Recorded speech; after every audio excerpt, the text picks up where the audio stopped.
es medicina intensiva. Va relacionado al tratamiento del paciente UCI, paciente clínico, ¿no? Quizás muchos no sepan de la especialidad, es relativamente joven la especialidad, pero en la pandemia ha tenido un trabajo muy importante y lo malo es que a veces esperamos esa puerta cerrada, ¿no? Entonces es poco conocido, ¿no? Quizás para ustedes no conocen muchos el ambiente de UCI. Realmente es pues, se ve un ambiente cerrado, ¿no? Pero en farmacología no vamos a tener la oportunidad de abordar ¿no? Entonces, bueno, ahora vamos a descubrir lo que es farmacología 1. Después les muestro todos los ítems, los criterios que está cargando. Pero mientras vamos avanzando. Entonces vamos a entrar con farmacocinética. Los porcentajes, todo eso, después vamos a decir también. No se preocupen. Vamos a hacer los temas de investigar y de demostrar. Entonces, farmacocinética. Entonces, ¿qué entendemos por farmacocinética? Luego de esto vamos a desarrollar la farmacodinámica. La farmacocinética es importante, uno, para entender, por ejemplo, el mecanismo de acción de ciertos fármacos, ¿no? Es muy importante. Si solo hacemos la parte teórica, bueno, quizás se nos va a olvidar, pero si hacemos una parte aplicada, práctica, tal vez sí se nos pueda quedar, ¿no?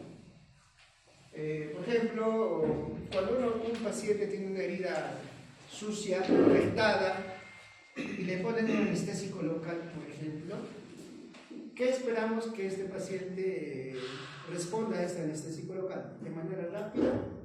¿Demorará o cómo será el efecto anestésico local? En una herida, digamos del dedo, pero infectada y sucia. Por ejemplo, un ejemplo más práctico, ¿no?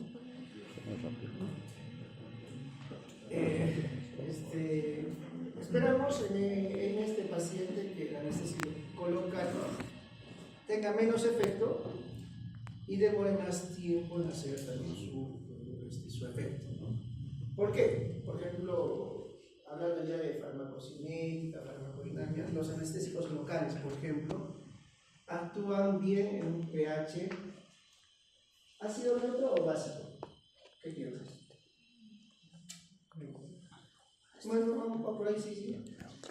Mejor actuar en un pH más básico, ¿no? Entonces, ya neutro, digamos, neutro, ¿no? Entonces, una herida infectada, una herida sucia, ¿qué pH tendrá? Un pH ácido, como anaerobios, ¿no? Entonces, el efecto anestésico es distinto. Por eso es importante, digamos, saber algunas cosas. Por supuesto, ese efecto varía de acuerdo al pH del medio, por ejemplo. Si es un medio ácido, disminuye el efecto anestésico local. Si es un medio, digamos, neutro básico, aumenta su efecto, ¿no? Por eso es importante. Ahora, no solo depende del pH del medio, sino muchos factores, ¿no? La vía de la administración, el metabolismo. Por ejemplo, este anestésico local puede pasar a la sangre o no. Sí, puede pasar a la sangre. Incluso puede producir, en ciertos casos, reacciones alérgicas, ¿no? No solo es poner el anestésico, ¿no? No solamente es poner el anestésico. ¿Cuántos pacientes se han colapsado solamente con anestésico? La dosis correcta, el medicamento correcto y la vía correcta, ¿no? Entonces, hay una serie de reacciones, ¿no? Este anestésico local pasa a la sangre, puede producir cierto efecto colateral también. Entonces, por eso es importante saber de alguna manera la farmacocinética, ¿no? Cada medicamento tiene un pK. ¿Cómo se saca el pK? Bueno, es una ecuación que vamos a ver. Cada medicamento ya tiene un pK establecido y de acuerdo a eso también se saca el pH óptimo al cual actúa este medicamento. Por así decirlo, por ejemplo, con el anestésico local actúa mejor en un pH, digamos, neutro o básico que un pH ácido. El pH ácido, por ejemplo, disminuye el efecto, en este caso, del anestésico local, ¿no?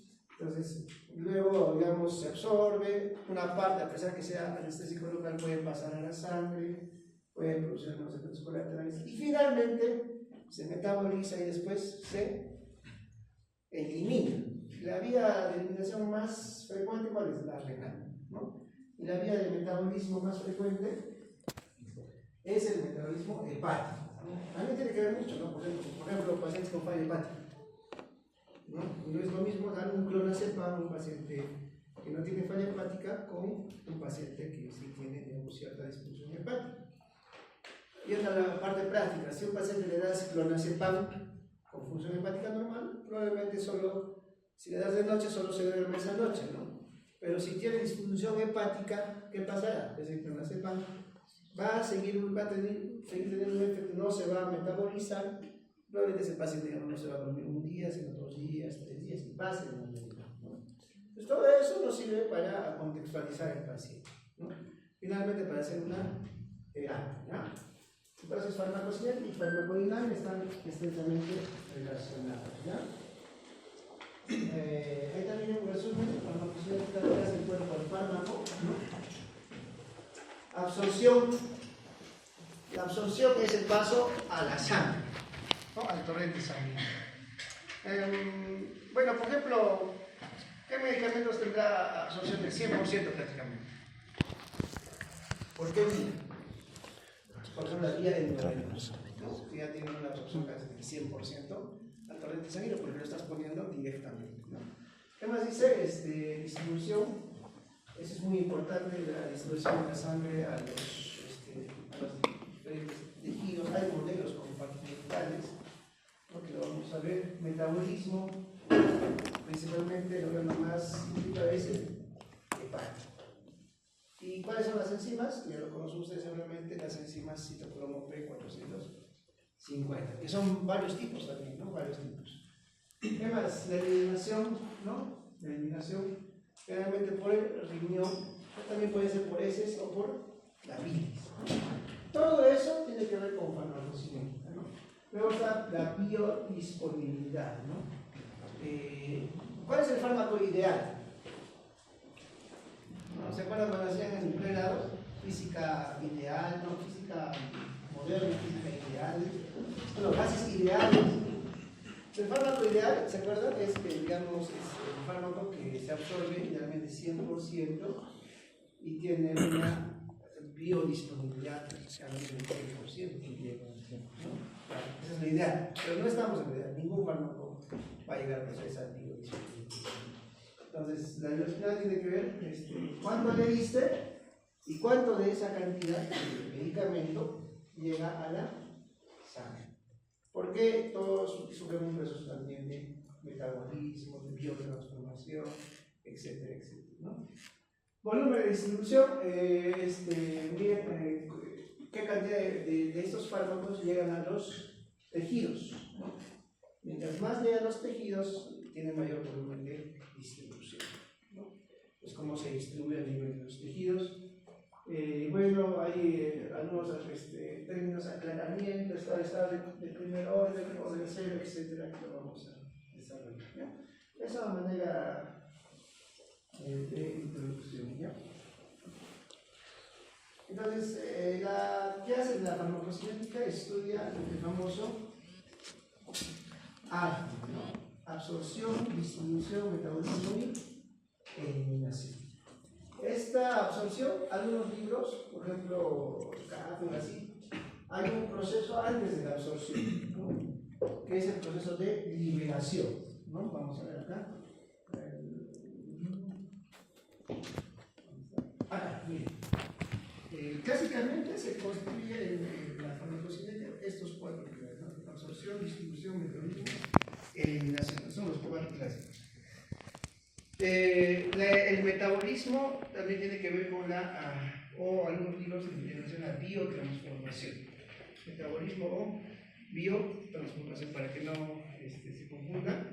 Y la absorción, y algunos libros dicen, antes de la absorción está este proceso que se llama de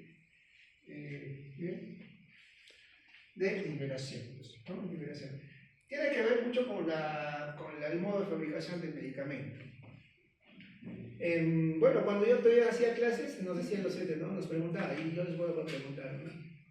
¿Qué opinan ustedes? ¿Un fármaco genérico es lo mismo que un fármaco de marca? Pues no, paracetamol de marca, paracetamol genérico. No. ¿Qué dice? Entonces los decía es lo mismo, ¿no? Sí, se refería, bueno, supongo a la fórmula química, ¿no? Porque es lo mismo, ¿no? El fármaco será, pues, su fórmula tal, la misma fórmula será.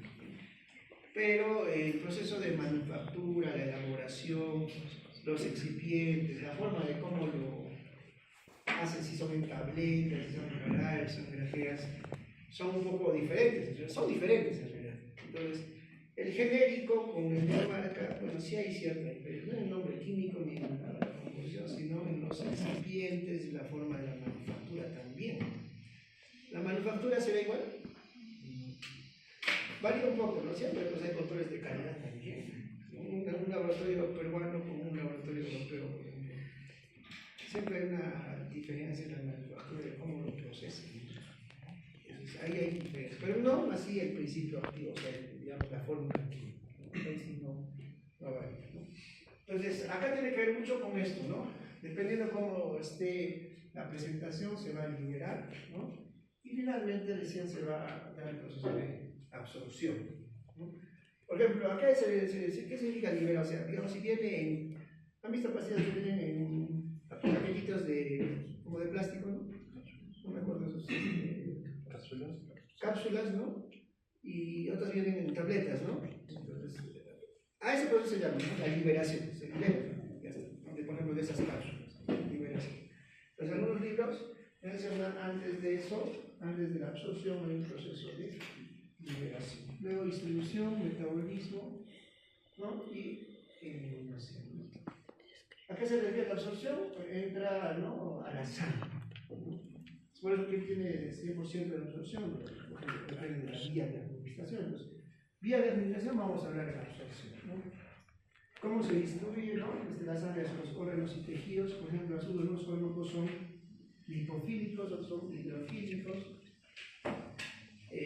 Muchos fármacos lipofílicos pasan por la circulación y retornan, siguen circulando, pasan por un proceso de biotransformación para volverse hidrofílicos y luego recién eliminarse, ¿no? O sea, no se puede eliminar en su naturaleza lipofílica, tiene que pasar un proceso de redistribución, llegar a procesos de metabolismo para producir una molécula hidrofílica y finalmente esa hidrofílica eliminar por el riñón, ¿no?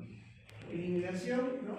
Metabolismo o biotransformación, no se equivoca, porque no biotransformación, en este caso metabólico, y finalmente eliminación, ¿no? Ahí está el fármaco. Mire, bueno, es un gráfico general, ¿no?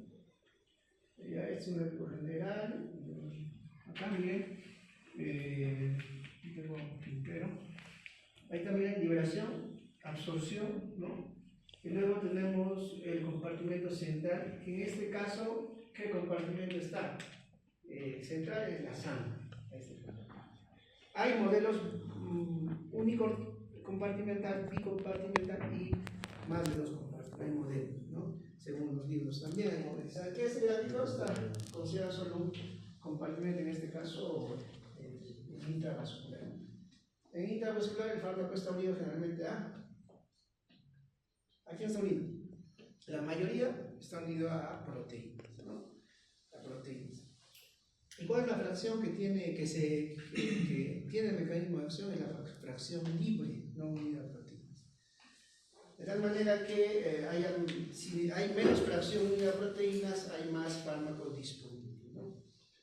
Sobre eso que dice fármaco unido a proteínas, ¿no? Luego pasa un proceso de biotransformación, puede haber una redistribución de los metabolitos y finalmente la excreción, ¿no? Entonces todo ese proceso estudia la farmacocinética. Entonces, en conclusión, ¿qué es lo que hace el cuerpo al fármaco o el fármaco lo que el fármaco hace al cuerpo? ¿No? Según este gráfico. Lo que el cuerpo le hace al fármaco, ¿no? Todos los procesos, ¿no? Y eso explica también las reacciones también alérgicas, ¿no? ¿Por qué unos toman, por ejemplo, 1 gramo de aspirina, no pasa nada, y otros toman 1 gramo de aspirina y hacen shock anafiláctico? No se sabe, ¿no? El mecanismo es complejo, es a nivel de receptores, es a nivel de metabolismo, es a nivel de sistema P450, etcétera, etcétera, etcétera, ¿no? Aquí está, ¿no? Algunos fármacos también se acumulan en la grasa, se van liberando lentamente, por ejemplo, los anestésicos locales, perdón, los anestésicos generales, ¿no? ¿Alguien lo puede ver? A varios seguramente, ¿no? Hay un efecto post-anestésico, ¿no? Donde hay somnolencia, delirio. El efecto anestésico ya no está dado en el sistema, pero se sigue liberando poco a poco porque se ha acumulado en la grasa y probablemente hay un efecto post-anestésico. Y eso hay que tener cuidado, porque cuando te operan, el efecto post-anestésico se continúa, ¿no es cierto? A pesar de que suelen estar tan estables, pero puede continuar, ¿no? Y puede ocasionar también problemas. Entonces, básicamente se considera el ASME, ¿no?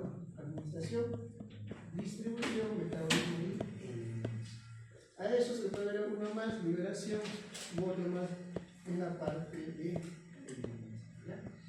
Ahí también este es un ejemplo, por ejemplo, farmacocinética de fentanilo intravenoso, que es corriente sanguínea a la alimentación, ¿no? Primero, absorción y distribución inmediata. El fentanilo, bueno, hay tabletas y hay por frascos endovenosos, ¿no? Pero en este caso el gráfico está ejemplificando endovenoso. Entonces dice, pasa directo a la sangre y llega rápidamente ¿a dónde? Al cerebro, ¿no? Y bueno, si queremos ser más profundos en el mecanismo de acción, se va a unir a los receptores opioides tipo mu, ¿no? Y al unirse a los receptores opioides tipo mu, va a producir una analgesia, un efecto analgésico intenso. O sea, no vas a tener un dolor, es un opioide, ¿no? Receptor opioide mu, de origen central. Hay receptores de dolor de origen central y receptores de origen periférico. Cuando son de origen central son los más potentes. Entonces usted va a hacer al cerebro, ¿no? Pero, no olviden pero, pasa su efecto a nivel de la unión a los receptores mu en el sistema nervioso, pasa su efecto, pero se sigue el medicamento redistribuyendo. ¿Dónde se va? Miren acá. ¿Dónde se va? Acá. ¿No? Acá dice, tras el efecto inicial, el fármaco se reparte hacia los músculos y la grasa, ¿no? Entonces, el músculo y la grasa sirve como un almacén temporal, en este caso de fentanilo, ¿no? Por eso no es solo suspender el fentanilo, hay que ver cómo reacciona la suspensión.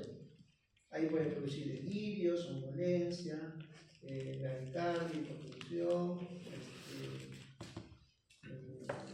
frecuencias respiratorias disminuidas, ¿no? Etcétera. Entonces, miren, algunos, por ejemplo, en la UCI usamos fentanilo, no solamente usamos estar, usamos en infusión continua. A veces el paciente está sedado 2 días, 3 días, 7 días, en estados de shock. Entonces, todo ese medicamento que se va dando por la vía endovenosa se va acumulando en los tejidos, en este caso en la grasa, en el tejido muscular, y cuando se suspende el fentanilo, el fármaco sigue en el cuerpo, se sigue liberando. Y por eso tenemos, ¿qué efectos colaterales tenemos? Delirio, agitación, abstinencia, etcétera, etcétera, etcétera, ¿no? Entonces miren cómo se libera, se va acumulando en la grasa, ¿no? Por efecto de la infusión prolongada, ¿no? Puede acumularse en la grasa, y esto puedo eliminar, ¿no? Después de la imagen. No, la casita, con el dedo.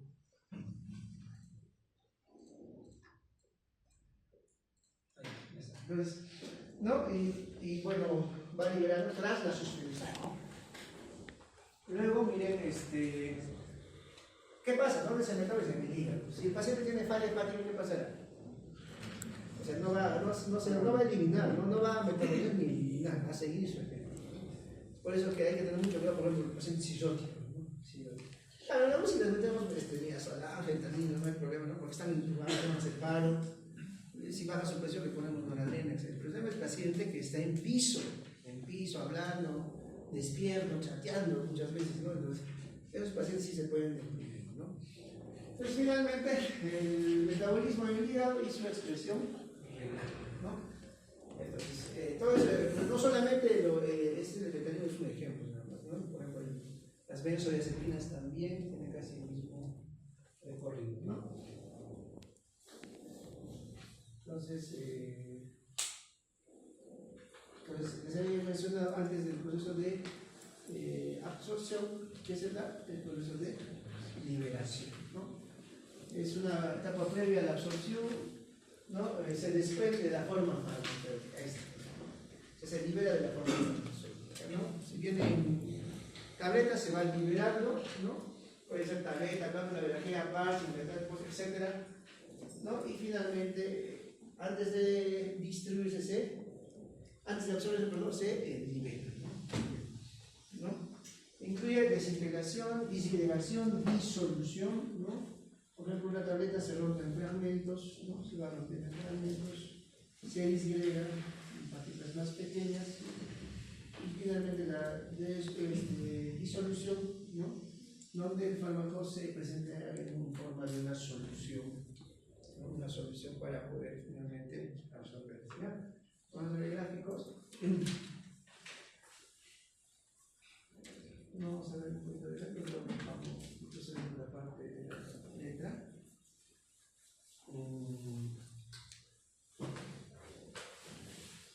Ya. ¿Por qué es importante la liberación? Si no hay ese proceso, pues el fármaco no se absorbe. Si digamos, por ejemplo, si el paracetamol que te has tomado no sigue en la cápsula, no se degrada, sigue en su recubrimiento, no se va a absorber, ¿no? Va a tener menos efecto. ¿Qué factores van a contribuir a eso? A que no haya una buena liberación. Muchos factores, muchos, ¿no? Te lo vamos a mencionar. Ahorita vamos a ver ejemplos, ¿no? Aquí están capas de la liberación. Desintegración en fragmentos, disgregación en partículas, disolución a moléculas, ¿no? Pues poco a poco se va fragmentando, ¿no? Siguiente, desintegración, ¿no? ¿Verdad? Entonces, vamos primero desintegración, disgregación y disolución, ¿no? La desintegración, aquí está, ¿no? Fragmentación en partes más pequeñas, ¿no? Aquí está la tableta, o cualquier medicamento de diferentes formas de presentación, como se va a fragmentar en partes más pequeñas. Luego, disgregación, que también partículas, ¿no? Bueno, es un menciono de fármaco, partículas. Y luego, finalmente, la disolución, que es la formación de una solución casi idealmente hablando, isosmolar, ¿no? Isosmolar, ¿no? O normoosmolar, o una solución homogénea para poder recién absorberse, ¿no? ¿Listo? Entonces, muy bien. ¿Cuál es la importancia? ¿No? Bueno, si no se libera adecuadamente, no se puede absorber, o se absorbe poco, ¿no? Además, depende, lógicamente, de la forma farmacéutica, ¿no? Por ejemplo, ¿quiénes evitarán ese proceso de liberación? Por ejemplo, los fármacos endógenos. Otro, aquellos que ya vienen en forma de soluciones, ¿no? ¿Cuáles? Jarabes, por ejemplo, ¿no? ¿No? Entonces, depende mucho de la forma farmacéutica. ¿No? Si el medicamento viene en jarabe, en pastillas, etc. El tamaño de la partícula, ¿no? Mientras más pequeño sea, más fácil de absorber. Eso me recuerda a mí una parte también. En la emergencia, por ejemplo, viene hoy en día bastante intoxicación hoy en día bastante intoxicación por benzodiazepinas, intentos de suicidio, hay bastante, ¿ya? Entonces, cada vez, por ejemplo, a veces cuando estamos de turno, en la privada, de 5 camas, 4 son intentos de suicidio. 4, exacto. Entonces, y todos pues están disponibles así como pasto, el diazepam, clonazepam. Lo malo es que se toman los 20 y no pasa nada, ¿no?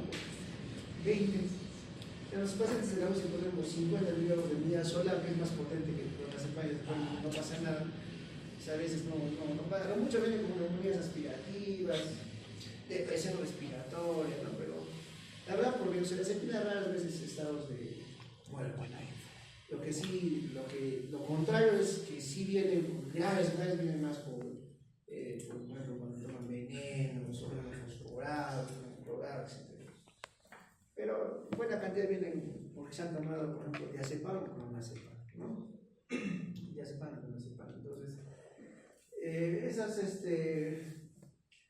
¿a qué viene el caso? Por ejemplo, cuando se hace el lavado gástrico, ¿qué es lo que viene? Cuando viene el paciente con intoxicación, cuando el doctor se ha tomado 20 tabletas de clonazepam, ¿hace cuánto? Hace una hora, ya. Le ponen una sonda, se hacía un lavado gástrico con una sonda gruesa en la boca antes, ¿no? Y se tenía que vomitar el paciente. Ahora no, ahora se pone una sonda por la nariz o por la boca, una sonda nasogástrica o orogástrica, hasta el estómago.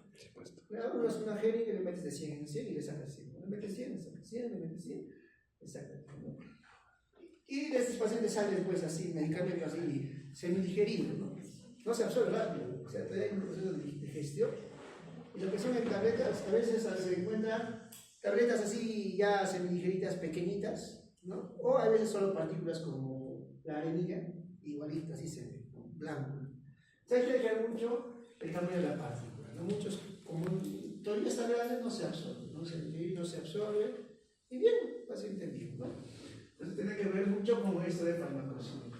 Los excipientes, también los excipientes, ¿no? Por ejemplo, hay un medicamento que le da un tinte negro a las heces. ¿Cuál es? El bismutor, ¿no? También se encuentra un pequeño negro, ¿no?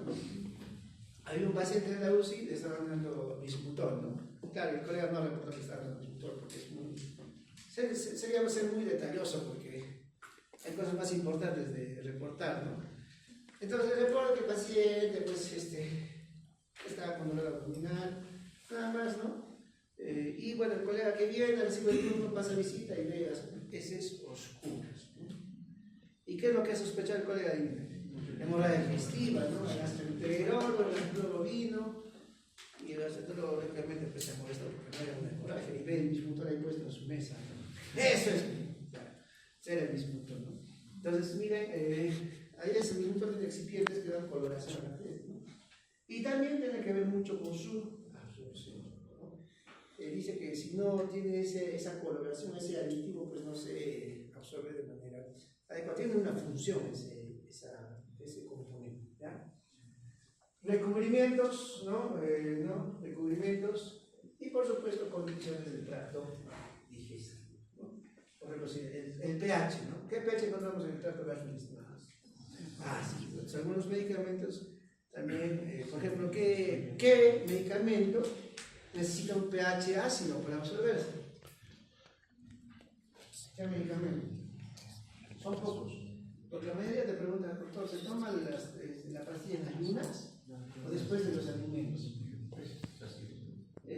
Son pocos los medicamentos que realmente necesitan una indicación así, ¿no? Sine qua de cuándo tomar en ayunas, ¿no? Uno de ellos, por ejemplo, es el omeprazol, ¿no?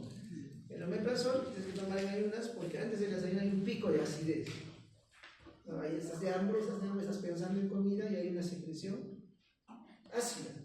Y ese medio ambiente ácido del tracto gastrointestinal, o más específicamente del estómago, hace que el omeprazol se active y tenga su efecto propio. Entonces ahí, por supuesto, mucho depende. Ahora, si te tomas omeprazol después del alimento, va a disminuir su efecto. ¿Por qué? Porque el omeprazol necesita un pH ácido para su activación. Así se refiere condición del tracto gastrointestinal, pH, alimentos, vaciamiento gástrico, etcétera, etcétera, ¿no? Muy bien, eso en cuanto a la integración, ¿no? Ya no se olviden desintegración, disgregación y disolución hasta formar una solución, idealmente isosmolar, ¿ya? Luego se entiende, ¿no? Lo que el mecanismo de absorción, ¿no?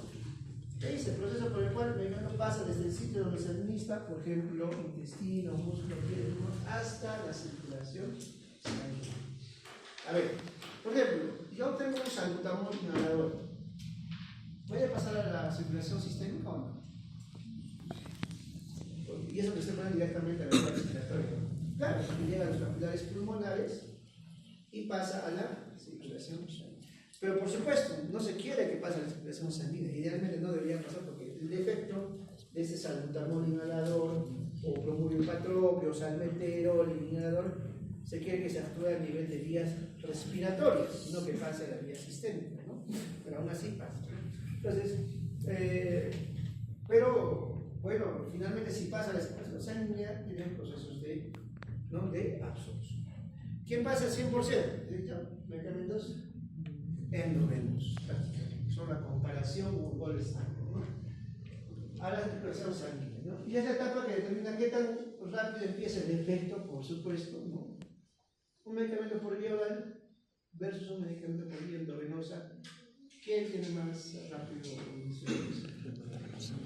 el endovenoso, por supuesto, ¿no? Ahora, en pacientes graves de UCI, ¿qué medicamentos usarías? ¿Por vía oral o por vía endovenosa? Por vía endovenosa, son pacientes, ni siquiera UCI, porque ahora el perfil de los pacientes de UCI ya vienen estabilizados. ¿Qué es la cara del hospital? Emergencia. En emergencia vienen todos los pacientes en estado. Una vez que ya los estabilizan, llega el paciente pasa recién, después de 24 horas a la UCI. Antes no. Hasta hace 5 años, el perfil de los pacientes de UCI era pues aguditos. ¿Por qué? Porque en emergencia no había muchos médicos, había médicos generales, por supuesto, pero más era el ingreso a la UCI, más pacientes agudos. Hoy en día que hay más personal, hay emergenciólogos, así. Entonces ya los pacientes en emergencia se estabilizan y luego ya está bien, incluso pasan a los, ¿no? Cambia un poco el perfil del ingreso de los pacientes que ingresan a la UCI. Entonces, tiene que ver mucho con la velocidad, con la rapidez del inicio de acción, ¿no? ¿Qué más? Incluye velocidad de absorción, ¿no? ¿Qué tan rápido sube la concentración? Esa extensión de absorción que vamos a ver, cuánta cantidad total logra integrar, biodisponibilidad, que es muy importante. Dice, un fármaco puede absorberse rápido pero poco, o lento pero casi complejo. Entonces tiene que ver mucho con la rapidez de la absorción. O sea, no necesariamente si se absorbe rápido, ¿no? Significa que se va a absorber completo, va a tener un buen mecanismo de acción, ¿no? Un buen efecto, ¿no es cierto? Entonces, hay muchas variables que vamos a ver, ¿ya? Ahí está, es más de lo mismo, es el pasaje del fármaco del sitio del mismo hacia el interior del organismo, ¿no? En sí, a la circulación, para que no se confunda, circulación, ¿no? Por supuesto que garantiza la presencia del fármaco en el organismo. Se debe distinguir zona de absorción y vía de administración, es importante. Uno es zona de absorción y otro es vía de administración, que es muy diferente. Ahorita vamos a ver más gráficos. También este es el comprimido, ¿no? Interesante este gráfico comprimido. Disgregación partículas, disolución moléculas y después procesos de absorción, o sea, de paso. En este caso, ¿dónde está pasando? Del tracto gastrointestinal, estómago, hacia la circulación sanguínea, ¿no? Va por el cuadro, ¿no? ¿Y la circulación sanguínea por dónde va? Por todo el cuerpo. Llega al cerebro, llega al corazón, llega al riñón y a todos los órganos, ¿no? ¿Cuáles son los órganos más sensibles? O los más irrigados, ¿no? Uno es el cerebro. Después el corazón, después el riñón. También el sistema gastrointestinal, pero es menos. Incluso cuando hay pacientes neurolíticos, por ejemplo, un paciente que se golpea con TEC severo, nuestro proceso de autorregulación, ¿a quién va a ver, cree que va a primar la circulación? Al cerebro. Deja de lado el intestino y al cerebro. Órgano vital. Entonces, hay un proceso de autorregulación, ¿no? Hay absorción, gastro. Esta absorción va a depender de muchos factores, por supuesto, muchos factores, ¿no? Por ejemplo, pacientes con shock. ¿Han visto pacientes con shock? Con hipotensión, sepsis, shock séptico. No solamente shock séptico refractario también. Ni siquiera absorben la comida, menos los fármacos por vía oral. ¿Por qué? Por ejemplo, acá, toda la mucosa, esta pared, se edematiza. Hacen edema de pared y no se absorben los fármacos, ¿no? Entonces, Hay muchos factores que van a tener también la absorción, ¿no? La farmacocinética y la farmacomimesis, ¿no? Es importante saber esta curva famosa, ¿no? ¿Qué es el PGX? El tiempo, ¿no? El tiempo. Esta curva es bien famosa, ¿no? Y el EGY, la concentración sérica del fármaco, ¿no? Mira acá, ¿qué cosa hay? Un pico. ¿Qué es el pico? La concentración máxima del fármaco. Si hacemos, siempre cuando vean estos gráficos, háganle una coordenada acá, ¿no? Acá. No sé si puedo hacer acá. ¿El pelito tengo? Acá. No tengo, ¿no? ¿Está activa esto o no está activa? No sé por sí.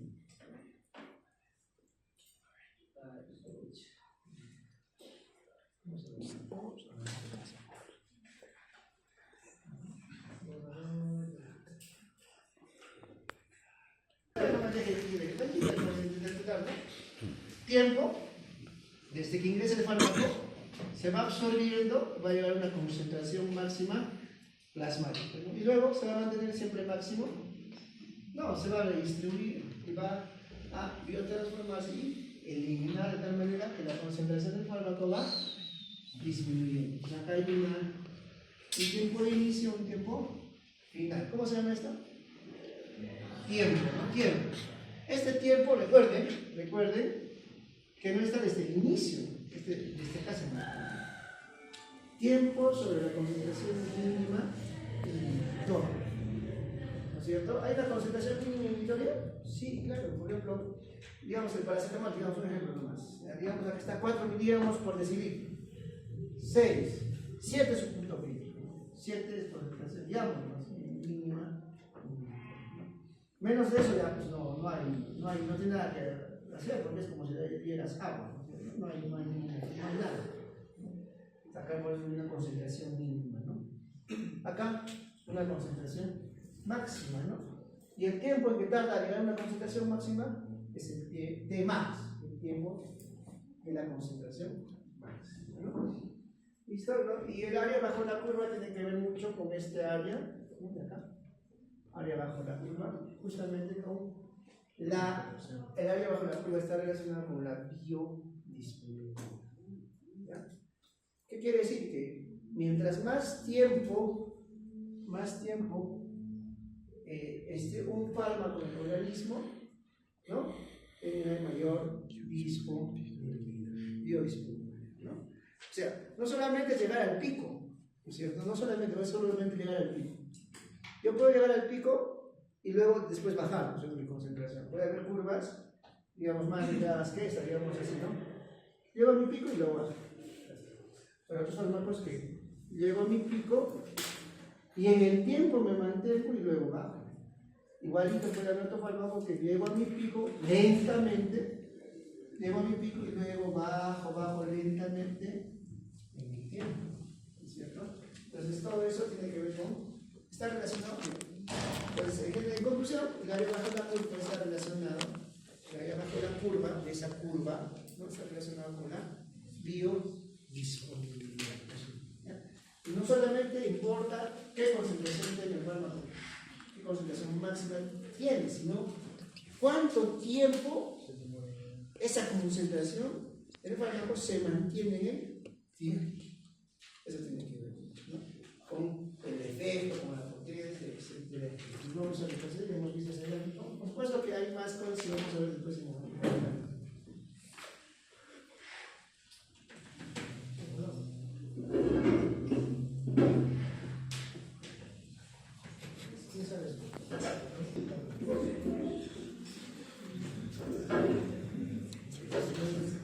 No se olvide que la biodisponibilidad está relacionada a la curva, ¿no? Para el área bajo la curva, ¿no? El medicamento en función de la concentración y el tiempo. Por eso nos sirve esta curva, ¿no? No nos sirve, digamos, memorizarnos cada cosa, sino entender la fisiología. Entonces retrocedemos un poco la letra, estamos acá. Entonces la biodisponibilidad está dentro de la de esto, de absorción, que incluye esto, ¿no? La velocidad de absorción, que es la absorción, la biodisponibilidad, ¿no? Pues dice, un fármaco puede absorberse rápido, pero poco, o lento, pero casi completo. Entonces tiene que ver mucho con el efecto. Ya, aquí está, ya hemos hecho. Entonces, ¿a qué se define la biodisponibilidad? Bien, la fracción de la dosis del fármaco administrado llega a la circulación de la circulación sistémica. ¿Qué fracción del fármaco administrado llega a la circulación sistémica? Por ejemplo, el porcentaje se puede determinar, ¿no? Por ejemplo, ¿quién tiene alimentación, biodisponibilidad del 100%? Los fármacos que se administran por día. El 100% llega a la circulación sistémica, ¿no? Y cuando se administra por vía oral, va a depender de muchas cosas, ¿no? Por ejemplo, degradación del fármaco en el trato digestivo, metabolismo de enterocitos, efecto del primer paso hepático, etcétera, etcétera, ¿no? Esto es importante, biodisponibilidad absoluta y relativa, ¿no? Miren, la absoluta se compara, ¿no? Se calcula comparando la forma oral con la intravenosa. ¿Cuál es la referencia de biodisponibilidad del 100%? La vía endovenosa, ¿no? Esa es la referencia. Cuando comparamos, ¿no? La forma oral con la intravenosa, que es el 100%. Por eso hay fármacos en la relación, ¿no? Biodisponibilidad absoluta y relativa. ¿Y a qué se llama biodisponibilidad relativa? Se usa para comparar distintas formulaciones, por ejemplo, genéricos, utilizando el área bajo la curva, ¿no? Por ejemplo, a esto se refiere, ¿no? Al área bajo la curva, a esta área bajo la curva, ¿no? ¿Todos los medicamentos tendrán el mismo área bajo la curva? No todos. Algunos serán más prolongados, otros serán más pequeños, pico alto y tiempo corto, otros pueden ser pico alto, tiempo largo. Entonces, cuando comparamos esos áreas bajo la curva, estamos hablando de biodisponibilidad relativa. ¿Ya? La absoluta es cuando comparamos con la biodisponibilidad del fármaco por vía endovenosa, que es el 100%. ¿Ya? Nada más. ¿Y qué es lo que más se usa? La biodisponibilidad relativa. Baja biodisponibilidad no significa necesariamente baja eficacia, por supuesto. No están relacionados. La biodisponibilidad no está directamente relacionada con la eficacia. Es muy variable. En un mundo ideal, por ejemplo, les hablo un poco de física, ¿no? Por ejemplo, a ver. Dependen muchos factores, ¿no? Acá miren, el área bajo la curva representa la cantidad total de fármaco que el organismo estuvo expuesto a lo largo del tiempo, ¿no? O sea, la concentración del fármaco en la unidad de tiempo. Dice, supongamos, caso A, ver, un número 10. 1, 2, 3, 4, 5, 6, 7, 8, 9, 10. El doctor, ¿cómo se llama, doctor? Alan. Ya, el doctor Alan. A ver, el caso A, ver, ¿se ve? Sí, a ver. Un fármaco alcanza 20 miligramos, pero dura 1 hora. ¿Ya? ¿Y el caso B? Otro alcanza 10 miligramos, pero dura 10 horas. Con sus unidades, 10 miligramos por litro, ¿no? O sea, digamos que es una mezcla homogénea, ideal. Pero no todas las mezclas son homogéneas, ¿cierto? Por ejemplo, cuando la pastilla que tú tomas y se diluye en el tracto gastrointestinal, como hemos dicho, idealmente es una solución iso-osmolar, homogénea. Pero llegará a ser una solución homogénea, ¿qué dice? Si lo llevamos a estudio, no va a ser una solución 100% homogénea, siempre va a haber, no va a ser homogénea. Entonces, en el caso, un fármaco alcanza ¿cuánto? 20 miligramos por litro, pero dura 1 hora. O sea, buen pico, ¿y qué más? Menos tiempo. El otro caso, alcanza 10 miligramos, o sea, pico bajo, pero dura 10 horas, ¿no? Entonces, ¿qué dice? Aunque el segundo tenga menor pico, ¿no? La exposición total puede ser mayor, ¿no? Entonces el área bajo la curva del segundo podría ser mayor, ¿no? ¿Entienden, cierto? Entonces, a eso tiene que ver mucho con los casos de biodisponibilidad, ¿no? Ya, ¿no? Lo mismo. Por ejemplo, acá dice, ¿no? Otro ejemplito, ¿no? 100 miligramos endovenoso, ¿no? De cualquier fármaco, un fármaco X. Digamos que el área de evaluación sea 100. Es un ejemplo, más o menos, porque acá hay un tema matemático complejo. Estamos en casos de integral, de cosas. Y miren, 100 miligramos vía oral tiene un área bajo la curva de 50. ¿Ya? Entonces, ¿cómo será la fórmula? Comparado con el endovenoso que tiene, digamos, biodisponibilidad del 100%. Entonces, sería el cociente entre 50 y 100 sería del 50%. Eso más o menos se entiende la idea, ¿no? ¿No? 50%. Significa que solo la mitad llegó a la sangre, ¿no? Cuando comparamos con la vía, con la intravenosa, ¿a qué nos referimos? A una biodisponibilidad absoluta. Bajaría a cargar 50% de biodisponibilidad absoluta porque está comparado con el fármaco que se pasaría por vía endovenosa que tiene biodisponibilidad del 100%. ¿Entienden? Entonces, ahí puede practicar, ¿no? ¿Listo?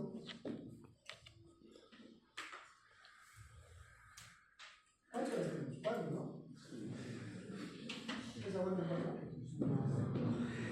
Ya está. Factores que modifican la absorción. Ya están durmiendo, ¿no? Un poquito tienen que sacarse la. ¿Sabes lo que causa el sueño? Es la también. Por ejemplo, acá ya te vas a dormir. La casaca. Hay que sacarse la casaca. Listo, entonces,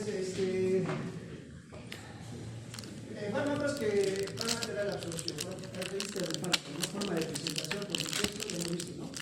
Si es jarabe, si es tableta, grajea, etc. Tamaño molecular, por supuesto, ya hemos visto, ¿no? Si son más pequeños, tiene que ver con una mejor absorción. Solubilidad, por supuesto, por ejemplo, si son más hidrosolubles, en el tracto gastrointestinal se absorberán mejor, ¿no? Por ejemplo, la vitamina B2, ¿de dónde se absorbe? Pregunta de examen. Y luego, cualquiera lo va a decir. Parte distal. ¿No? También tiene otro mecanismo de absorción. Su grado de ionización, por supuesto, eso es importante. A ver, vamos a ver un gráfico.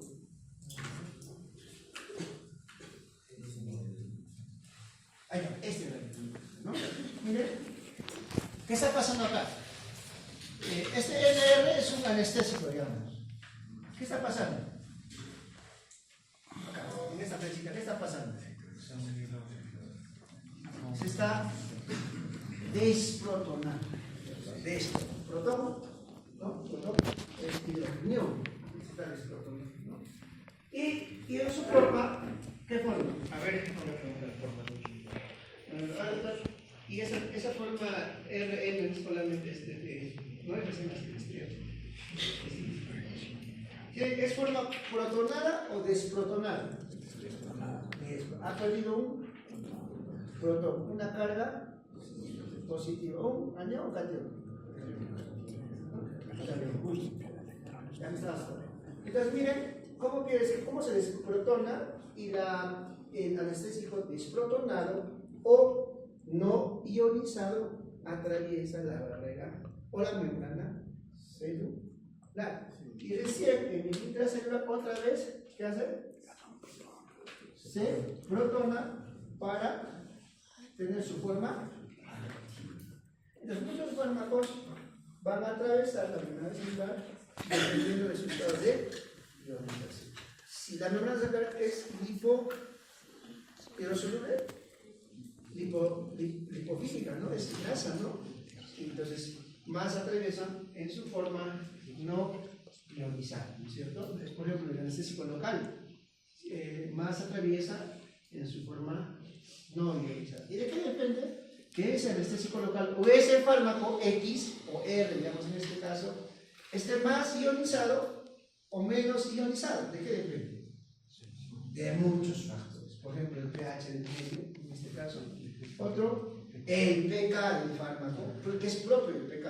Doctor, se me pregunta, ¿cuánto es el pK de ese fármaco? No sé, no sé cuánto será, porque eso viene de la parte química, ¿no? El pK del medio y de otros factores también, sobre todo el pH y el pK del fármaco. El pH del medio y el pK del fármaco. Por ejemplo, ¿qué pasará en un pH ácido? A ver, razonen un poquito, viendo la figura. ¿pH ácido qué es? Protón. Más protón, más protón. ¿Qué pasa?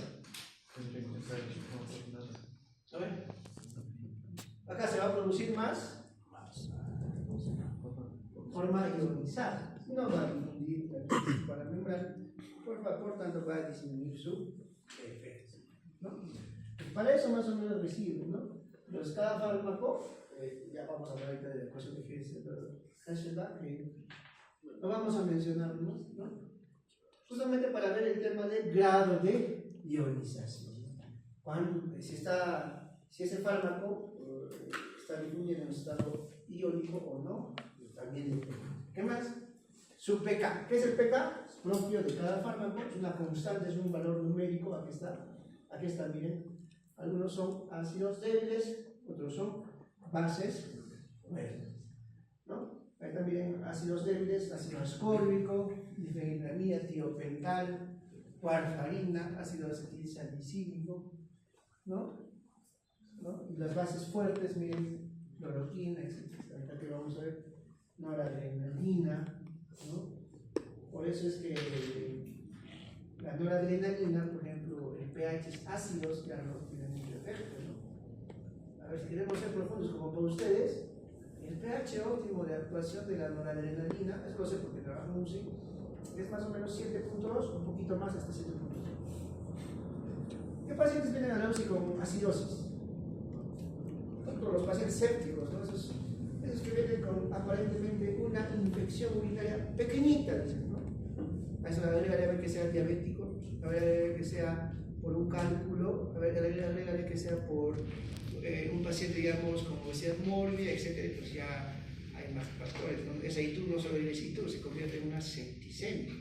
Y la septicemia, ¿qué produce? Un medio ácido, ¿no?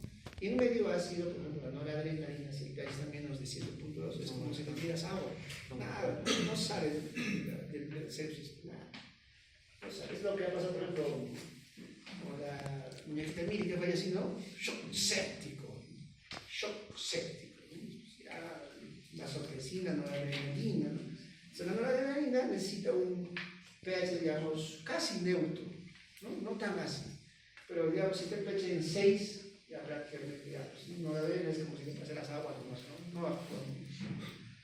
¿No? Y comparado con vasopresina tiene un margen terapéutico con un pH un poco más ácido. Con pH ácido de 6, vasopresina sí actúa, todavía sí actúa.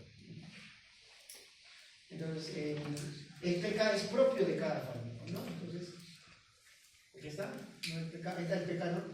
El pK, ¿listo? Del fármaco, ¿no? También depende de las características de la superficie de absorción, ¿no? El área de absorción, por supuesto. El intestino delgado, ¿cuánto de absorción tiene? ¿No? ¿Han visto las microvelocidades que tiene? Si todo eso lo estira, pues no sé cuánto. No me inventes, yo la verdad no me acuerdo, pero tiene una gran extensión en metros cuadrados, ¿no? Ahí tenemos área de absorción y irrigación también, por supuesto, irrigación. En estados de shock séptico otra vez, ¿qué pasa con la circulación enterohepática? Va a disminuir.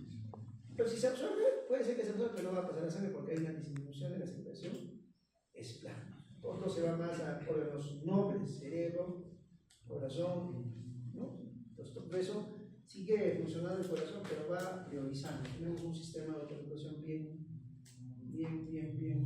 crucial, ¿no? Bien interesante. Otros factores, por supuesto, alimentos, medicamentos, interacciones medicamentosas, por ejemplo. Factores, ¿qué dicen? Fisiológicos y psicológicos. ¿Puede ser o no? Claro, tiene que haber factores psicológicos, ¿no? No tienes ganas de tomar, o sea, todo eso, ¿no? Pues multifactorial, ¿no? Están factores que modifican la absorción, solubilidad, cinética de disolución de forma farmacéutica del medicamento, ¿no? Concentración de la droga, circulación de sitio de absorción, superficie de absorción, vía de administración. Vamos a ver. Entonces, con que sepan todo esto, bien, ¿no? Por ejemplo, ponga usted 5 factores que modifican la absorción.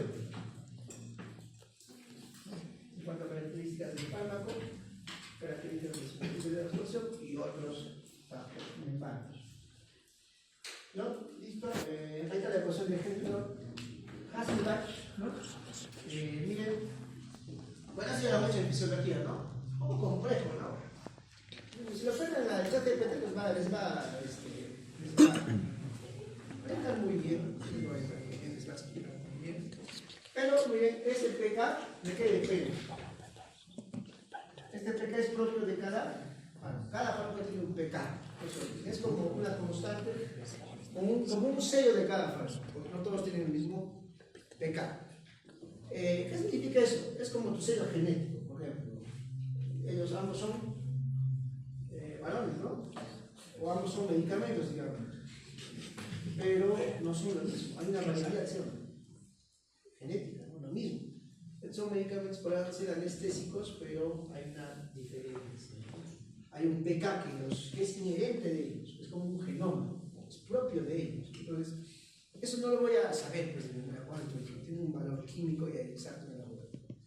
Pero el pH del medio que va a producir ese fármaco va a depender de su pK y del logaritmo de su forma de ese fármaco, de su forma ionizada sobre su forma de su concentración no ionizada. Se ponen ejemplos, ¿no? Por ejemplo, si su concentración ionizada de ese fármaco es 20 y su no ionizada es 10, 20 de 10, 20 es 2, logaritmo de 2, ya no sé cuánto,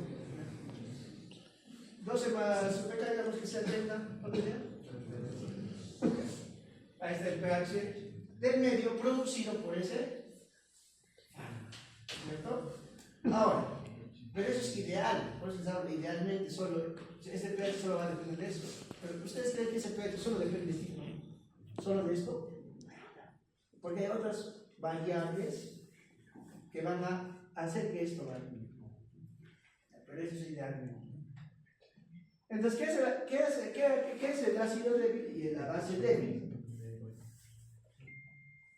No, ahí está el gráfico, miren. Ácido débil, miren que está, y se ioniza, ¿no? Ioniza. ¿Y la base débil? ¿Cómo? No. Ahorita les voy a mostrar otra gráfica. La presión acá está la presión de Henderson-Hasselbalch, ¿no? ¿Cómo depende el pH de pK? Está relacionado directa e indirectamente. Si esto aumenta, ¿cómo aumenta el pH? Borren esto, ¿no? Si esto aumenta, ¿cómo aumenta el pH? Sube. Si esto disminuye, disminuye. Ya. Hay una relación directamente proporcional. Ahora tapen el pK. ¿Cómo será? ¿Qué es el logaritmo? ¿El logaritmo está directamente relacionado con el pH? ¿Sí o no? A ver si el logaritmo. Si es signo más, también está relacionado directamente. Pero a veces, ese logaritmo sale en negativo. ¿Entiendes? Entonces va a estar inversamente relacionado. Entonces va a depender mucho de su forma ionizada y no.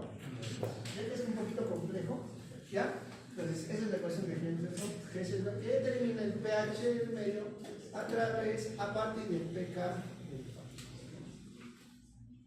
Ahí está, miren.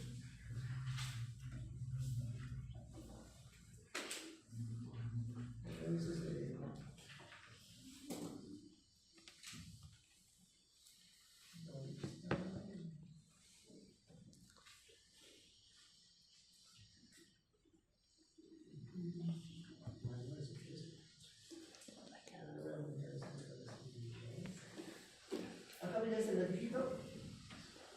Influencia del pH y el pK, ¿no? ¿El pK qué es? El pK de una droga es el pH en el cual las concentraciones de las formas ionizadas y no ionizadas son iguales. A ver, Incluso hay logaritmo, ¿no? Neperiano, logaritmo, no sé qué tipo de logaritmo hay, ¿no? Pero el pK de una vez el pH en el cual las concentraciones de las formas ionizadas y no ionizadas son iguales. Seríamos 10, 10. 10 no ionizado y 10 ionizado. 10 entre 10, 1. El logaritmo de 1, ¿cuánto es? Calculadora o internet, el logaritmo de 1. Pues el de 1. Cero, ¿verdad? O no existe, ¿no? ¿Sí? Cero, ya está. Entonces, si es 0, 0, entonces el pH es igual al pH. Bioquímica básica, ¿no? Entonces, acá tenemos ejemplos, miren, de ácidos débiles, bases débiles, su forma ionizada, no ionizada y pH de medio, ¿no? A ver, pH de medio, si el pH del medio es menor del pK, si el pH del medio es mayor que el pK, del fármaco por supuesto, si el pH del medio es mayor que el pK, menor que el pK, siendo ácido débil, ¿no? Ácido débil, base débil, base débil. Entonces, va a depender mucho de qué entonces en general, no es necesario que se sepa la tabla. Su estado de ácido débil o base débil va a depender mucho del pH y del pK. pH del medio y pK del fármaco. Ya está, nada más. Luego ya no se importa. Ahí está cómo se desprotona, ¿no?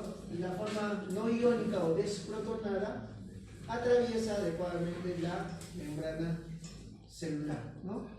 ¿Qué pasa si yo veo menos ácidos? Bueno, voy a tener más medicamento ionizado y no va a atravesar adecuadamente la membrana celular. Típico ejemplo de esto son los ancestros locales. Que les decía, el medio ácido no tiene ningún efecto. ¿Por qué? Porque no atraviesa la membrana celular adecuadamente y no tiene ningún efecto, ¿no?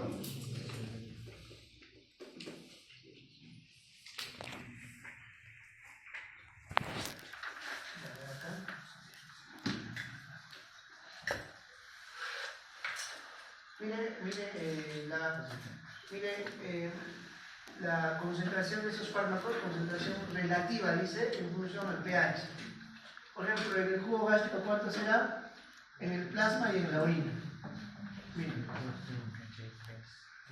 Miren cómo o sea, varía la concentración de su forma iónica y no iónica. Por ejemplo, ahí tenemos el pH 8, que es la orina. ¿Qué predomina ahí? Solo voy a ver el anión, o sea, la forma iónica o no iónica. En este caso, no, es anión, ¿no? La forma iónica. Miren, eso es. Está predominando en el pH 8, que es la orina, está predominando la forma iónica. En este caso tiene que ser anión, ¿no? ¿Ión qué es? Tanto anión como catión. Ión significa o carga positiva o carga negativa. Entonces, en este pH, miren, pH 8 de este fármaco, ¿cómo está? Pone el fármaco, así pone, ¿no? Ahora está mejor por la aspirina, ¿no? La aspirina, en un pH de 8, que es la orina, predomina la forma iónica versus la forma no iónica o la forma del fármaco sin disociarse o entero. Y si voy bajando el pH, ¿no? Voy subiendo o voy bajando. pH del plasma 7.4, que es casi neutro, ¿no? Casi neutro. ¿Cómo está la concentración? Miren, la concentración iónica está todavía más que la no iónica, pero en menor cantidad versus el pH de 8. Ya. Y miren, qué interesante, ¿no? Las clases utilizan el jugo gástrico, pH de 3. ¿Cómo está? Casi igual. Solo miren, casi igual tanto la forma iónica como la forma no iónica. Entonces, ¿dónde actúa mejor la aspirina? ¿Dónde se absorbe mejor? Un pH ácido. Necesita un pH. Listo. Más o menos es así, ¿no? Entonces va a depender mucho del pH del medio, su forma iónica y su forma no iónica. Ahí está, ¿no? Ahí están las constantes, que solamente es para mencionar. Ahora, ¿cómo atraviesan las membranas? Esto también es un recuerdo de biología molecular, bioquímica, ¿no? ¿Cómo se atraviesan las membranas? Uno, absorción pasiva, transporte pasivo. ¿Cómo es? ¿Cómo es el transporte pasivo? Sin gasto. O sea, de mayor concentración a menor concentración. Punto. Ya está. Filtración o difusión acuosa o absorción convectiva. ¿Difusión qué es? La difusión también es como parte de un transporte pasivo, pero que se aprovecha no solamente la concentración, sino la diferencia de, no solamente sino la diferencia de concentraciones y la potencia. ¿Ya? Entonces, prácticamente difusión acuosa está haciendo alusión al transporte pasivo de agua. O sea, aprovecha la fuerza de una molécula para distribuirse. O sea, la membrana, ¿no es cierto? Al transporte pasivo, o sea, ese fármaco está concentrado más en el extragenérico y atraviesa por su propia fuerza. En cambio, la difusión acuosa, ¿qué significa? Usa la potencia del agua, la concentración del agua para difundir, ¿no? Atraviesa, o sea, usa la fuerza de otra molécula, que en este caso es el agua, para atravesar. Transporte activo, ¿qué cosa es? Usa ATP y en contra de su concentración, ¿no? ¿Qué más? Difusión facilitada, también. ¿Qué es difusión facilitada? Casi lo mismo que la difusión acuosa. ¿Facilitada cómo es? Lo mismo también en un pasivo, ¿no? Casi similar al pasivo, pero usa otras estructuras para poder difundir, pues, ¿no? Digamos, yo soy un fármaco X y a mi lado está el agua y abre en el canal. Me tiro al agua, pues, ¿no? Y como si el río pasara, paso, ¿no? Como un bote, ¿no? Como un bote que va por el río. Eso es la facilidad, ¿no? O sea, necesita o aprovecha la fuerza de otra molécula para difundir. Ya está. Pinocitosis.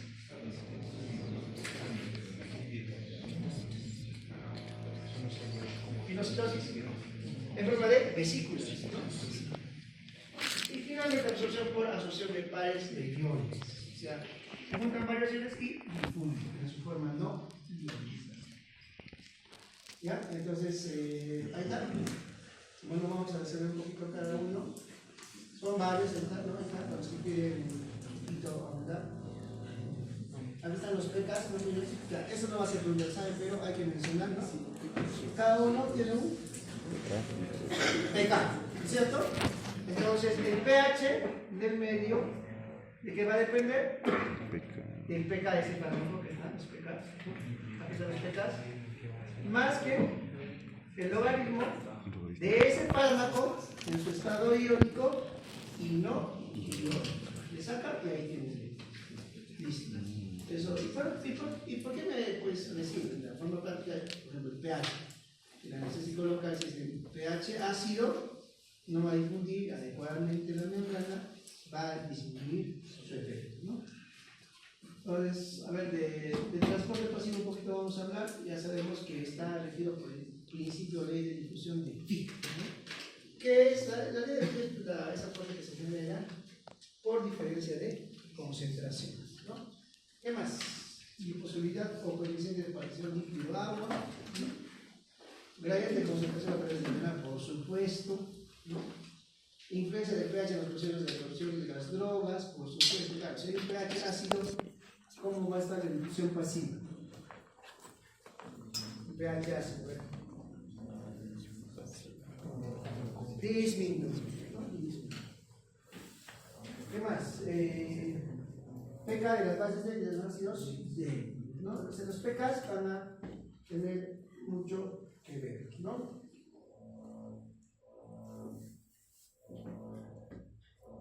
Listo, entonces, esto estamos repitiendo, ya está. transporte activo, ¿cómo es? Usa energía, ¿no? Usa energía, ATP, para viajar de un lugar de menor concentración a uno de mayor concentración. El pasivo, en cambio, es de mayor concentración a menor concentración, o sea, por su propio peso, ¿no? Entonces, miren, en contra de un gradiente de concentración, ¿no? Entonces, ¿sí se entiende, no? Eso o hay que recordar, ¿no? Entonces, acá vamos a ver.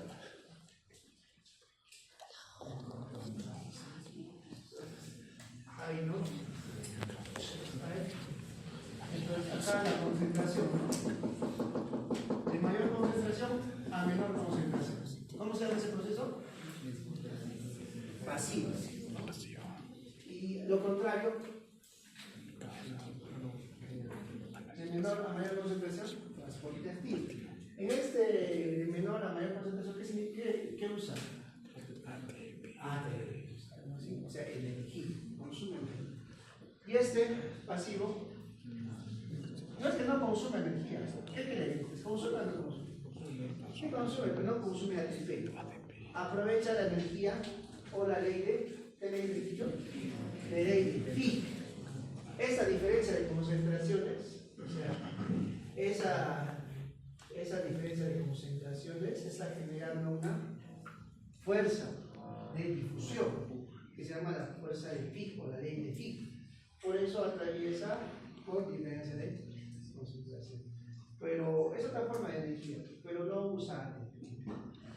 Ahora, esta es la división que se llama la otra. La difusión acuosa es esto, lo mismo, pero ¿de qué? De difusión acuosa. Ahora, ¿me entienden? Hay fármacos que pueden aprovechar la fuerza o la diferencia de concentraciones o la fuerza de esto. No ATP, sino usan esto, o no necesariamente esto, sino otras moléculas, que no sean agua, ¿no? Puede ser una molécula X que esté en mayor concentración y acá en menor concentración. Y por supuesto, esa diferencia de concentraciones, esto difunde y a la par que difunde. Como, o sea, ese fármaco se sube a ese río riachuelo que se forma, ¿no? Ese fármaco se va a subir ahí, ¿no? Y va a difundir, o sea, aprovecha la fuerza de concentración de otra molécula, ¿no? Eso se llama difusión facilitada. ¿Se entiende, cierto? Facilitar, ¿no? O sea, aprovecha la fuerza de diferencia de concentraciones de otra. Pinocitosis. Acá se forman vesículas. ¿Pasa esto con los fármacos o no? Ya está. ¿Pasa o no pasa con los fármacos? También. ¿Qué más? Y asunto por asociación de pares de iones, ¿no? Los iones, algunos iones se asocian, ¿no? En su forma ionizada y no ionizada, o se desionizan en algunos casos, dependiendo del contexto, porque acá estamos hablando de membranas, ¿no es cierto? No todos tampoco van a atravesar las membranas, ¿no es cierto? Pues algunos se asocian por pares de iones, ¿no? Iones, entre moléculas, se asocian, ¿no? Digamos, viene uno, viene otro, y va a casi lo mismo, todo es ¿no? Siempre hay una energía a utilizar, o la ley de Fick o ATP. ¿Ya? Listo, pues ahí está, ¿no? La ley de Fick o difusión de Fick, ¿no? La cosa que se genera por la diferencia de concentraciones. No es que no use ATP, claro, no usa ATP, pero saca energía de otra cosa, ¿no? Liposibilidad o producción de partición lípido-agua, claro. Las moléculas liposolubles, ¿cómo van a atravesar las membranas? Más fácilmente, ¿no es cierto? Las hidrosolubles no van a atravesar rápidamente la membrana celular. ¿Qué van a necesitar? ¿Qué van a necesitar?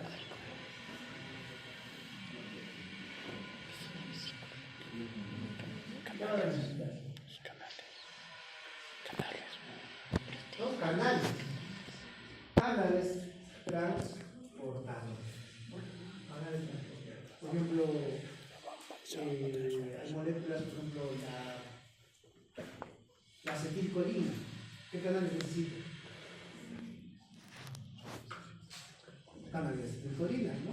Con lo que se puede es muscarino, ¿no es cierto? Todo eso, ¿no? Listo, entonces,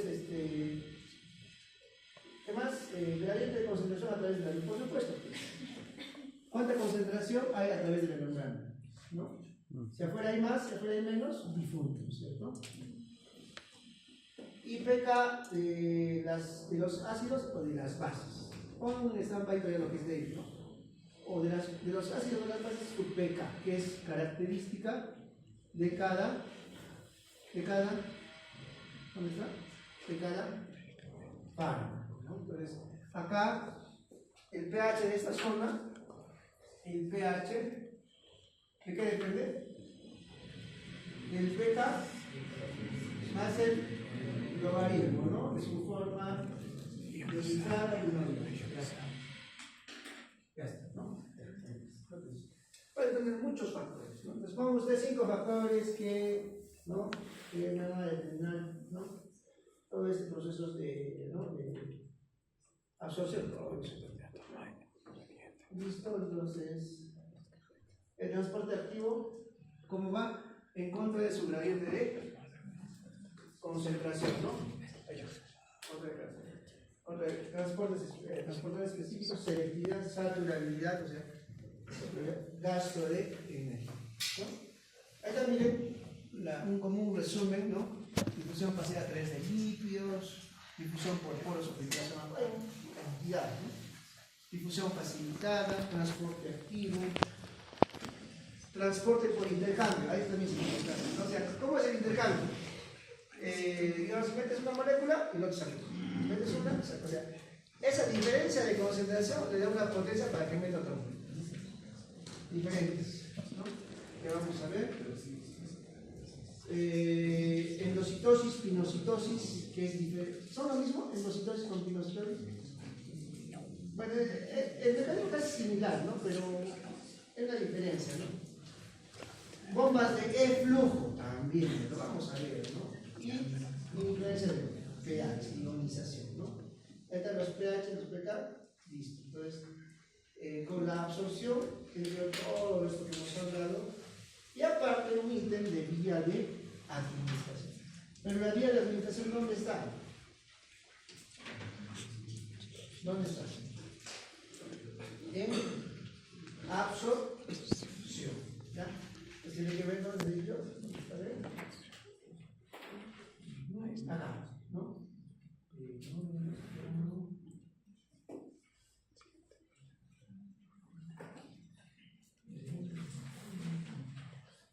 Bueno, está relacionado con la absorción, ¿ya? La vía de administración. ¿Qué vías de administración tenemos acá? A ver, vamos a apagar. Todo lo hemos apagado, ¿no? Ahí está. ¿No? Abrimos un poco, ¿no?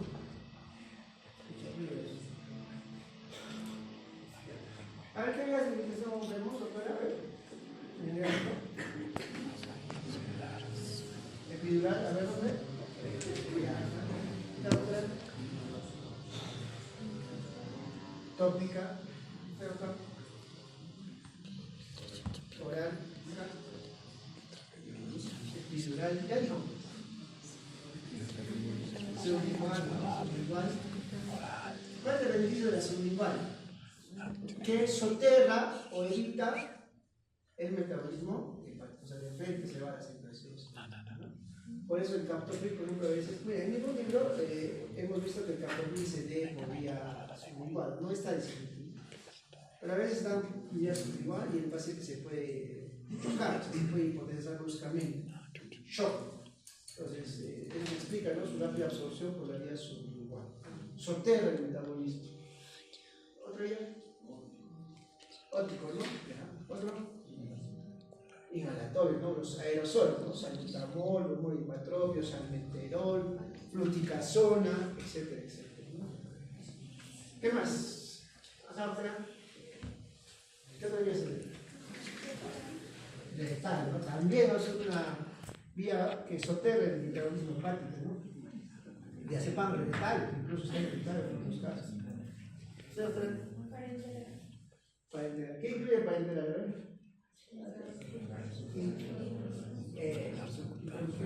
Subcutáneo. No solo son esos tres, hay más. Intraperitoneal, otro intraóseo, intratecal, etcétera, etcétera. ¿Qué más? Hay varios. Ahí mire, hay una decir otra vez de mal.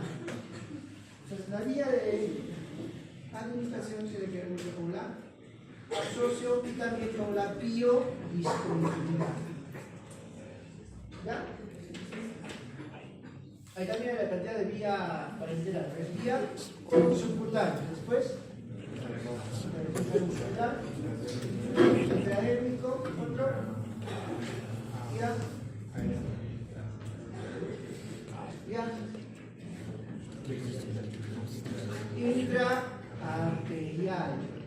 Bien, también hay. Son pocos, pero también casi no están. T, intratecal.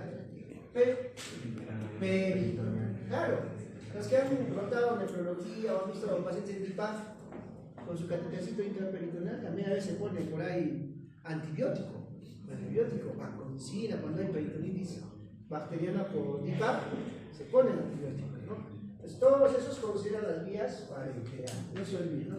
Por ejemplo, subcutáneo, ejemplo, vía subcutánea, cualquier medicamento, inmunizaciones, algunas, no todas, otro, parches, ¿no? Otro, insulina, otro, varios, ¿no? Endovenoso, bueno, ya. Intramuscular también, dicho sea de paso, diclofenaco se pone por vía intramuscular. Endovenoso, ¿también? ¿Qué dice? Diclofenaco. ¿Han hecho ya diclofenaco? No han hecho. Nada. Ah, no, todavía no he hecho, ¿no? Diclofenaco hay que tener cuidado, ¿cierto? ¿No? A ver, programa. Cuando ponen inyecciones intramusculares, no es solo poner. ¿Se acuerdan la diferencia entre un personal de salud y un personal, digamos, técnico? Porque colocar una vía intramuscular lo va a hacer cualquiera, ¿o no? ¿Qué dicen ustedes? Tú entrenas un paramédico 6 meses y te va a poner una inyección intramuscular. A ver, intubación, ¿quién puede hacer? Intubación orotraqueal. ¿El médico? ¿El paramédico? También, o sea, el hecho que intube a un paciente no lo va a hacer intensivista. O sea, ¿a qué me refiero? Todos los procedimientos técnicos son técnicos. Tú puedes enseñar y entrar un personal y te va a hacer incluso mejor. Tú le enseñas a un personal técnico a poner 100 inyecciones por el intramuscular, te lo va a hacer. ¿Cierto? Tú le enseñas a un paramédico o un profesional, no médico, a intubar. Con sesión de intubación se va a hacer experto, ¿no es cierto? Pero eso no lo va a hacer intensivista, no lo va a hacer. O sea, ¿cuál es la diferencia? La diferencia está en la interpretación. Por ejemplo, el UCI no es solo meter el tubo, eso lo va a hacer cualquiera, ¿verdad? El arte de la medicina es en saber decidir a quién intubar y a quién no intubar, y saber decidir a quién sacar el tubo y a quién no sacar el tubo. Ahí está el verdadero pacto. Lo mismo, las inyecciones, pues para poner una inyección intramuscular no vas a estudiar 5 años, ¿cierto? Eso lo vas a hacer, ¿no? Sino saber cuándo no poner, cuándo poner una inyección intramuscular, qué medicamentos puedes poner en la inyección intramuscular, qué dosis, en qué región y qué efectos colaterales puede tener, ¿cierto? Y en cuánto tiempo lo tienes que pasar, ¿no? Por ejemplo, el diclofenaco les digo porque es un ejemplo clásico. El diclofenaco no viene pidiendo diagnóstico. La mayoría, a ver si es que han visto el diclofenaco, depende de bien me lo muestran, me hacen saber el artículo, el libro, la página. Viendo pues una sustancia oleosa por vía intramuscular. Y antes de poner una inyección intramuscular, ¿qué debes ver? Si viene a tu posta, por ejemplo, ser un doctor, me ha necesitado este diclofenaco, y bueno, me puede poner ya, a ver, el polen, ¿no? ¿Qué pasa con el paciente? Después un hematoma grande. Después a la semana se infecta. A la siguiente semana a UCI, shock séptico, y al final se muere. También por eso el corolario es saber a quién poner, ¿no? ¿A quiénes no debes poner, por ejemplo, inyecciones sintomas? O tener cuidado. Ancianos, bueno, puede ser otro. Diabéticos, ¿no? Claro, diabético se va a infectar. No respetaba el misoid, ¿no? O sea, no. Endovenoso de preferencia, ¿no? Otro. ¿Otros? ¿Ah? ¿Psiquiatría? Ah, bueno, puede ser, ya no se va a dejar. Puede decir que estás violado o algo, ¿no? Otros. Los pacientes anticoagulados. Que toman warfarina, por ejemplo. Viene una abuelita, toma warfarina, no te ha dicho. Le estaba viendo su barriguita, le han presentado la botica del Juanito, la Juanita, digamos. Tómate esta, no te está inyectado. Entonces, y el paciente está anticoagulado. Le pondría toma warfarina para anticoagularse. ¿Cuál es el riesgo del paciente anticoagulado? Trombosis. No puede ser. Hemorragia. ¿Qué se va a formar en la zona de inyección? ¿Qué se va a formar en la zona de inyección? Un paciente anticoagulado que toma anticoagulantes como la warfarina. Hematoma. ¿Y ese hematoma a qué le va a llevar? Posiblemente a un absceso. ¿Y ese absceso a qué le va a llevar? Posiblemente Fournier, que se dice le va a llevar a una septicemia. Entonces, para eso estudiamos, ¿no? Entonces, no solo saber, hay que saber cuándo poner, cómo poner, en qué contexto. Las clases de farmacología no son conceptuales, realmente, o sea, conceptos lo van a leer en cualquier libro, ¿no? Vamos a compartir un poquito de experiencia. ¿Ya? ¿Qué más? ¿No? Intradérmico, intratecal, intraperitoneal. Por ejemplo, peritoneal, los pacientes que están en dipaja, antibióticos, se pone colistina, ¿no? Intratecal. ¿Qué antibiótico se pone en intratecal? Se te pone un catéter acá, y te ponen antibiótico por ahí. ¿No? Es bien interesante. Claro, no dosis altos, por ejemplo, los pacientes con meningitis, cuando yo estaba rotando en el Revaleti, su protocolo, por ejemplo, era poner un catéter intratecal acá y les ponían antibiótico intratecal. Por ejemplo, los que hacían meningitis post-quirúrgica, cuando entran a la sala para un cráneo, un tumor, hacen meningitis, les ponían por ahí antibiótico, colistina, vancomicina, ¿no? Por supuesto, a dosis propias para esa vía de administración, ¿no? En no se voy a reconocer porque, bueno, intraarterial, heparina, antes se usaba, ¿no? Heparina, pero en las vías arteriales, heparina, ¿no? Heparina. No, pero hoy ya se ha dejado de usar, ¿no? Porque esa vía es bien peligrosa, la circular, ¿no? Intratecal, intraperitoneal, no sé. Vía respiratoria, aprovechas la mucosa. Tiene bastante superficie de absorción la mucosa respiratoria, ¿no es cierto?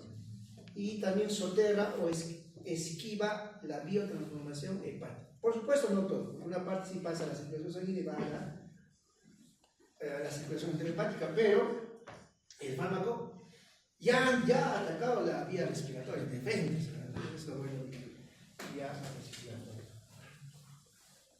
Mucosa multilárica, es lo mismo, bronquios, vía tópica, nasal, ¿no es cierto? Intranasal, además conjuntival, por supuesto, ¿sí?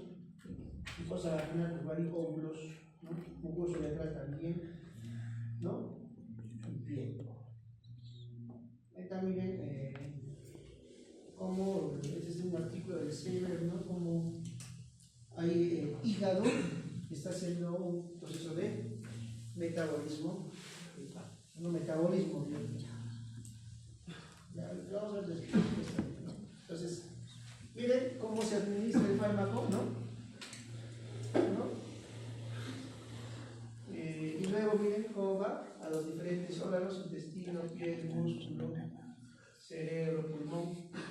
Y aunque se pase directamente al pulmón, ¿a dónde siempre llega?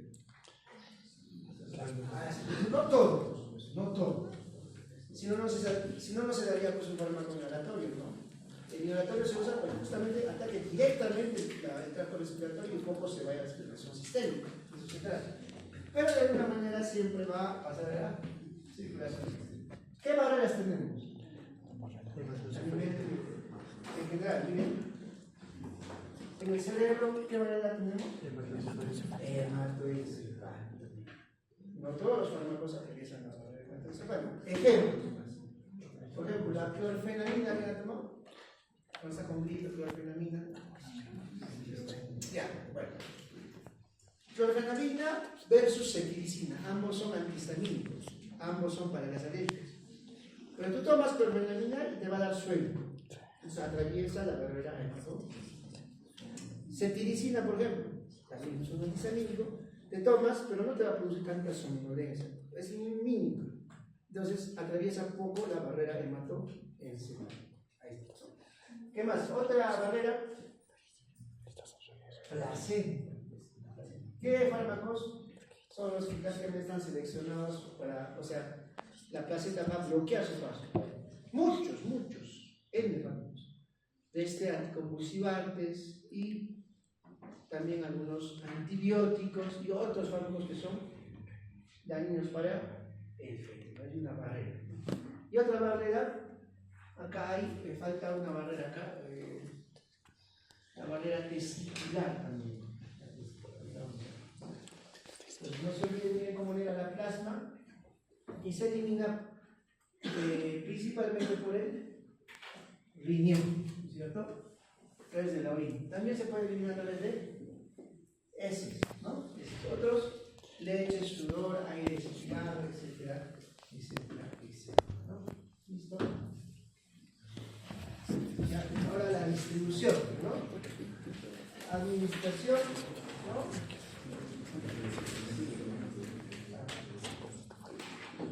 Ya.